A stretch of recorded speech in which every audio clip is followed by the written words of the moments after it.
එක පාසලක දක්ෂ ගුරුවරයෙක් හිටියා. මේ ගුරුතුමා පන්ති කාමරයේදී හරිම වේගයෙන් උගන්වනවා. ඉතින් බොහෝ වෙලාවට සිසුන්ට ගුරුතුමා කියන සමහර දේවල් මගහැරෙනවා. ගුරුතුමාගෙන් සිසුන් නිතරම කරන ඉල්ලීම තමයි අනේ සර් පොඩ්ඩක් හිමින් උගන්වන්නකෝ. එතකොට අපිට පාඩම් වල මුකුත් මගහැරෙන්නේ නැහැ. සිසුන් නිතරම මේ කතාව කිව්වත් ගුරුතුමා කවදාවත් මේ ගැන හිතුවේම නැහැ. ඔහු හැමදාම සුපුරුදු තාලෙට වේගයෙන් පාඩම කියා දීම වෙනස් කළේම නැහැ.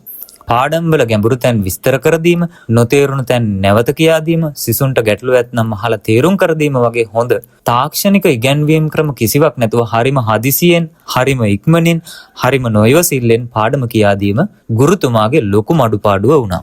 දවසක් එක සිසුවෙක් පතුල හිල් වෙච්ච භාජනයකට වතුර පුරවමින් ඉන්නකොට ගුරුතුමා දැක්කා.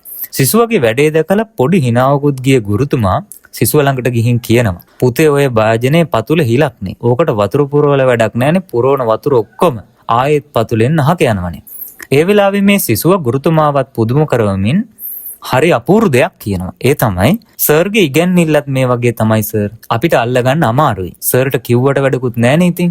සිසුවගේ මේ කතාව ගුරුතුමාට සෑහෙන්න දැනුණා. එතුමාට ඒ වචන ටික හැම වෙලේම ආයෙ මතක් වෙන්න ගත්තා. ඉතින් මේ ගුරුතුමා Taman මෙච්චර කල් කලේ වැරද්දක් කියලා තීරුම් අරන් තමන්ගේ හදිසිය වෙනුවට බොහොම ඉවසීමෙන් සිසුන්ට පාඩම කියා දීම දින කීපයක් යද්දී හොඳටම කරන්න සමත් වුණා. පන්තියේදී හැමදේම හරිම සරලව සහ විස්තර ඇතුව කියා දෙන්න මේ දක්ෂ ගුරුතුමා පටන් ගත්ත දා ඉඳන් එතුමා සිසුන්ගේ ප්‍රියතම ගුරුවරයා වගේම පාසලේ ජනප්‍රියම ගුරුවරයා බවට පත් වුණා.